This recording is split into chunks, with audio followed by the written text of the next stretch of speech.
ছেলের বউয়ের উপর রাগ করেন না। আপনার অনেক অভিজ্ঞতা আছে, বৌমার কোন অভিজ্ঞতা আছে? নতুন এক্সপেরিয়েন্স নাই। বৌমাকে একটু সময় দেন, একটু গুছায় নিতে দেন, পারবে। রান্না ভালো হয় না, পারবে। ঘুম থেকে দেরিতে উঠবে আস্তে আস্তে।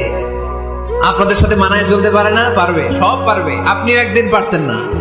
আপনি যখন প্রথম বৌমা হয়ে গেছিলেন, ওই কথাগুলো খেয়াল করেন, আপনার দিনগুলো তখন কেমন কেটেছিল। এজন্য পাড়া গায়ের শাশুড়ি আম্মারা, বউদের উপর জুলুম করেন না, অত্যাচার করবেন না। অনেক শাশুড়ি আছে পান থেকে চুন খসলে বদদোয়া দেয় বৌমারে, আছে না নাই? কিন্তু এটা কল্পনা করে না যে এটা আমার নিজের পেটে ধরা ছেলের বউ। এই মেয়ের বদদোয়া দিলে তো আমার ছেলের পরিবারের ক্ষতি, আমার নাতি নাতনিদের ক্ষতি। এই কমন যোগ বিয়োগটা বুঝে না, এটা করবেন না। কষ্ট দিবেন না বৌমাকে। খেয়াল রাখবেন, আপনি যদি আপনার বৌমা